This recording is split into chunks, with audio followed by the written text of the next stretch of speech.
Hey, good evening and welcome back to my channel.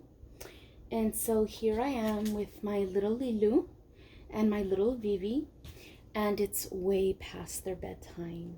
They suckered me into giving them some of their Easter chocolate and they're wired. They're not going to go to bed anytime soon.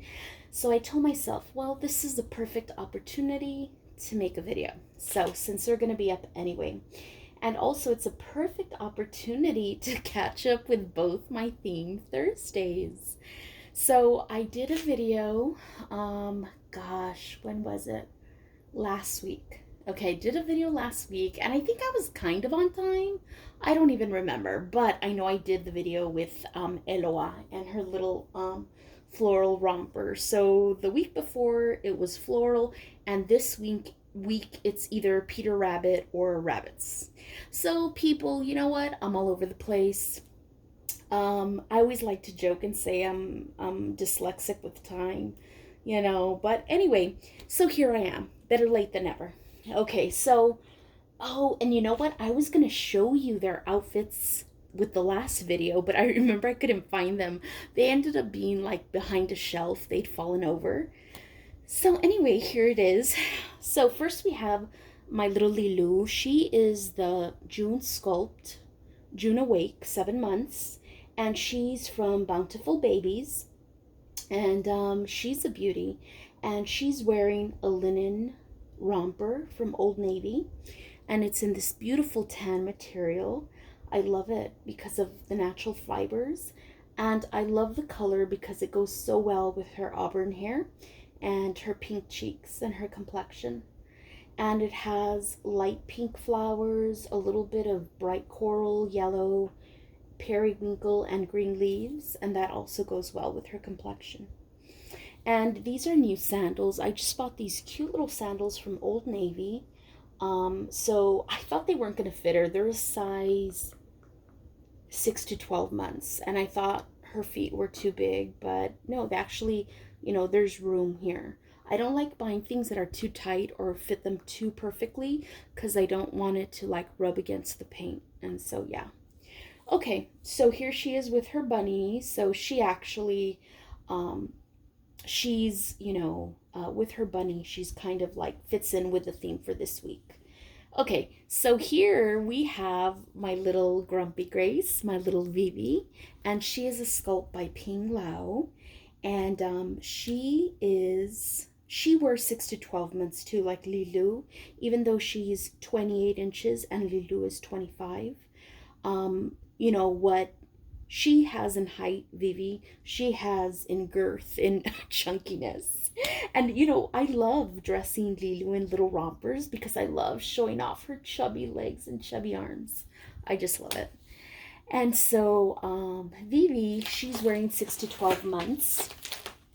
And she's wearing a romper, except it's it's not short. It covers up all of her legs. But I love this color on her. It's not a bright yellow and it's not a mustard. It's like something in between, but it looks very nice, like very kind of a neutral, natural color.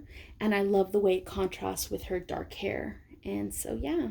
And I love dressing her in like really frilly things or cute, soft, like animal prints because she is not, her facial expression is cute, but it's definitely not soft. She's got that like grumpy little princess look, and so I love dressing her in like really frilly things and having her little grumpy face. So she's looking at us like, what are you doing here? We were in the middle of something, can you please go? So I love her little expression. And so, yeah, so these are their outfits for today. And another topic I had today, so I have a little chat, and I have been in this hobby for 9 months, and I've seen all kinds of videos that kind of, talk about this topic, about whether you should kind of come out to your family and friends about your reborn hobby, or kind of related to that is like, what if they know and they hassle you? And so those are two things I wanted to address today. And the reason I thought of those themes is because I did have an interesting experience yesterday, but I'll get to that toward the end. Okay. So yeah, it's a topic that never gets old. And so yeah, it's a topic that never gets old. And so I'm just going to kind of give you like a little synopsis of what I've seen like on different Facebook groups and the conversations I've had with the friends I've made in the community. And I'm going to generalize. Obviously, there's a lot of different, everybody has a different situation, different circumstances, and these are not the only situations. But I'm just going to kind of talk about the situations I see that are like the most common. And so, situation number one is like this best scenario, the best place to be. You are a loud and proud reborn mommy. You are taking pictures. You have the kids holding the reborns. You have your husband holding the reborns. You know, the reborns go to like family dinners. They're at Thanksgiving, Christmas dinners. And so that's been lovely seeing that. And I actually have one Facebook friend who attended her cousin's wedding, and the cousin asked my friend to bring her reborn so that she can be part of the wedding party.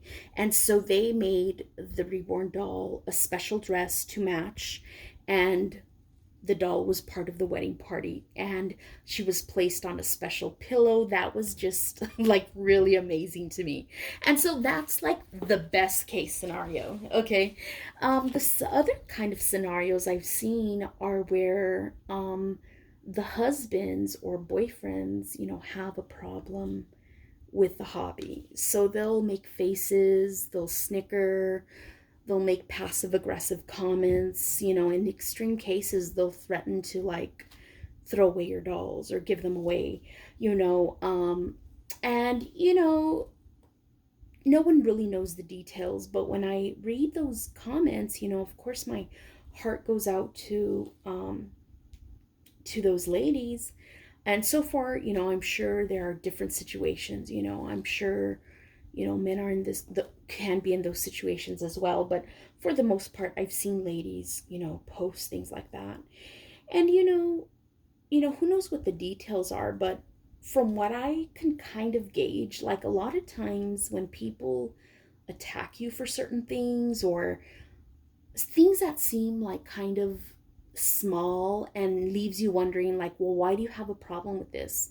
Like, it's rarely that really bothers them. It almost always is something else. So a lot of times, you know, sometimes when they're fighting with you about the hobby, they're really not fighting about the dolls. Really, they're fighting about other things. The dolls are just like the easy thing to attack. And so it can be a lot of things like, are you spending money you don't have? Like, is someone neglecting responsibilities at home? Do your kids feel neglected? Do you isolate yourself? And so, you know, sometimes the issue is not actually the dolls, it's some deeper issue, but it's just easier to fight over dolls and say that's the problem. And so, who knows? Maybe you might genuinely just have someone who doesn't like the hobby and they just don't like it. And so, there's that scenario there. Now, another kind of shoot off of this one, it's almost a little bit worse. It's where you live with your husband's extended family. And so they have a problem with your dolls, not necessarily your husband. And so that's really tough because you already feel like a stranger in your own home or, you know, where you're calling home at the moment. So it can be really isolating. And these people are not your kin, they're not your family, you know, by blood at least. And so you don't have those same ties. So it's really, really difficult. Um, so yeah, so it's really difficult, you know. And then another extension of that is, you know, you being a young person and you know, you're not old enough to maybe earn enough money to buy a reborn and you really want one, or you know, maybe your family just hassles you and you live with them and you know, you kind of have to just put up with their, you know, kind of bad vibes. And so, you know, some of the suggestions that I have were to look at again, like I mentioned before, like, what do they really have a problem with? Is it the debt? Is it the money is being spent, you know, on the dolls where it should probably be spent somewhere else? Okay. And so yeah, so maybe take a look at those things, and those are really hard things to look at. But a suggestion I have is to try to be as independent as possible. If that is an issue, try to find a side hustle. And I know that's tough in a pandemic, but they're out there. I know, like, a couple times when I wanted to kind of indulge in the hobby, I had to take a look around me and say, okay, well, if I'm gonna get into this hobby, what's something that I don't use anymore that I can sell? So I don't feel like I'm accumulating things, or that I'm, getting into one hobby, dumping it, and then spending more money on another hobby. Like, maybe there's something you can sell, maybe, some kind of side hustle you can do to, earn your own money. And that way it won't be an issue that, you're spending someone else's money. My second suggestion is to kind of get out of the toxic environment. Okay, by no way am I telling you to leave the husband or to run away and be like, dolls, kitties, and coffee said so. No, no, no. But when I say get out of the toxic environment, I remember when I was in a situation when I was young where I couldn't leave, and but I really try to create kind of that space between me and them. So I try to, kind of do things outside of the house. I try to do things to make me feel good about myself. Like, I would work on myself, like whether that meant exercising, volunteering, whether it meant, doing things that made me feel happy. And it also helped when I try to do things like to improve my life in some way, or when I would plan for the future, like, okay, right now I have to be here, but like in a year or 2 years, in a couple months, like, this is what I'm going to try to do to, kind of be more independent. And so, yeah, so sometimes we can't change our situation, but maybe we can do things that are good for us. And, maybe other people will notice. Maybe they'll say, hey, you know, maybe they will notice. I don't know, but that's really not the point. The point is that you want to do things to make yourself happy, but also that are good for you, like mentally, financially, and, professionally. Maybe looking into getting your own place, starting a career, getting a new job. Things that will make you feel confident and happy. Okay. And sometimes maybe you really can't change anything, but and maybe, you can't convince them, but maybe the best thing is just to avoid the subject. Like, I know sometimes we think that if we explain things really well to people, they'll get it. And, it's kind of a little bit disappointing when we realize that that's never going to happen. And sometimes the only thing to do is to not talk about it. Not that you're going to pretend it's not there, but there's no point in bringing it up. Like, if you're going to be private about your hobby, be private, enjoy it privately, and and yeah, and just accept that, this isn't for everyone. You don't have to make everyone happy, but at the same time, you can't really convince anyone to change their perspective. And sometimes it's just acceptance. um let's see. Oh, okay, so if you're unmarried, if you're living at home, honestly, it seems like it sucks now, but you're in the best situation ever. You have like no responsibility. You have like a huge earning potential. You have no kids.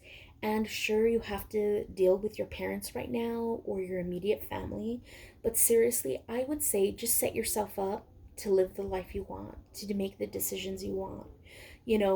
Set yourself up so that you do have a career, so you are earning money, so you can have your own place and do your own thing, and in privacy, or or just surrounded by people who you want to be around with, as opposed to people you have to be around with. Okay.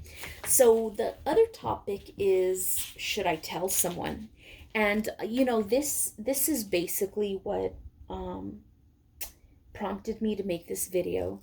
Yesterday, I kind of had to make that decision. And I was talking to my cousin, and our family has been going through really rough stuff. And this is my favorite cousin. Like, I would say she's my best friend, and she's a couple years older than me, and we talk about everything, and we talk about everyone, and we're like chismosas, which is a Spanish word that means like gossipy, but only with one another. Like, we don't go telling everyone. But we basically, it's a pastime. We talk about, people in our family who got married, why they got married, why they got a divorce. And, we kind of analyze, okay, well, why did they do that? And I think in my mind, I was thinking, I had been wanting to tell her for a long time. But in my mind, I was thinking, God, what if I become the person, not that she'll tell anyone, but in her mind, the one that she's analyzing. I remember that, well, I told her, like, when I was in my 20s, I told her, I don't think I'm ever going to have kids. And she was really sad. And by that time, she had 3 kids. She was older, she was in her early 30s. And she just told me, I'm really sad because I always imagined we would raise our kids together. Like, we grew up together, we took vacations together, and I always imagined like our kids being best friends. And I remember she said that in such a loving way where I could totally understand where she was coming from, and at the same time, not get upset with it and accept that those were her feelings. And so when I was debating on whether to tell her, I knew she would be accepting and loving, but there was still that part of me that was like, oh, she's gonna analyze the hell out of this. And so, yeah, so that made me feel like, should I tell her, shouldn't I tell her? Okay, so this is kind of like the thought process I went through before I told her. And so the first thing is like to ask yourself, do what, if you're deciding whether you want to tell a specific person, ask yourself, do I already have a trusting relationship with this person? Like, have I shared things with them in the past? Have they kept it confidential if I ask them to? Have they accepted it without judgment? Have they been loving? And so it's really important to have that history with the person you want to tell. And so if you feel like you have had that experience, then you can pretty much be safe, that you've probably told this person way more serious things. Like with my cousin, we've shared it all. So, I mean, reborns is not a big deal. So, yeah. And the second thing I would ask myself is, would telling this person help me? Like, in a way, you got to think, what am I going to gain from this? So, a lot of people, when they tell someone about anything really, they're just trying to get it off their chest. Like, I got to tell someone, and this person is here, so I'm just going to do it.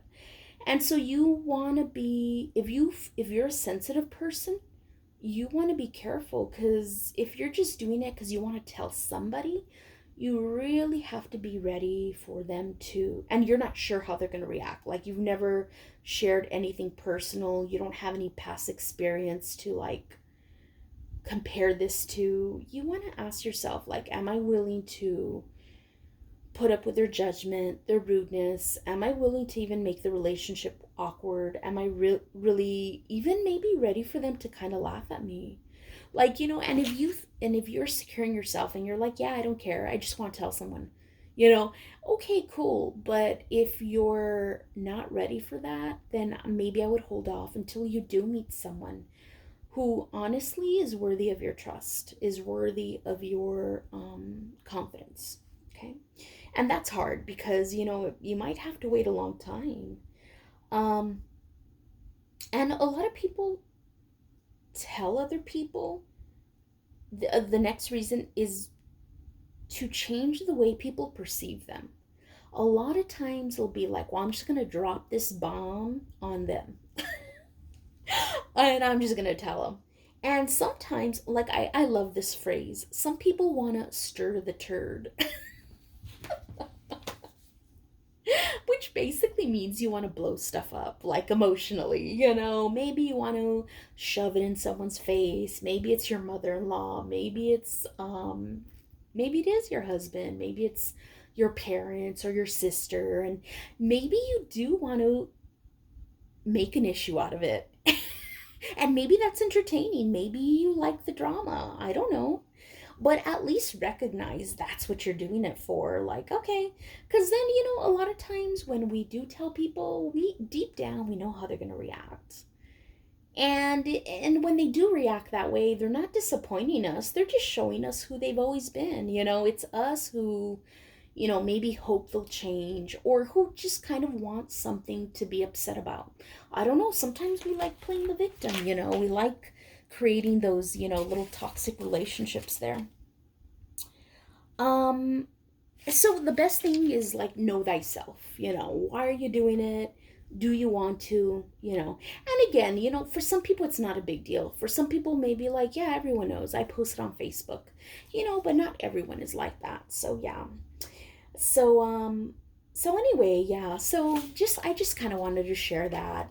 This is a topic that I see, people post on this, over and over, and I never get tired of like reading the post. Everyone's got a different situation, and I'm always, so happy that, maybe people might not have support in their lives, and maybe sometimes that's why they need this hobby, and they can at least find it somewhere. So I find it really nice when people do post like words of support and encouragement. So that's really nice. Anyway, thank you for joining me with this lovely chat. And if you like this video, don't forget to comment, like, subscribe, and hit the notification bell. So when I come out with my next video, you'll know. And of course, leave comments. Tell me if you have a coming out story. Tell me about it. I want to hear if you have any other suggestions or ways to approach this that you found really work. Wow, tell us about it. That would be great. Okay, so I'm going to put the girls to bed. And they're going to say goodbye. And Miss Grumpy Grace, little Vivi here, is saying, well, it's about time, Mama. It's about time. But Lilu's happy. She's happy to see you all the time. Okay? So have a good night, and I will probably drop another video on Sunday. Bye.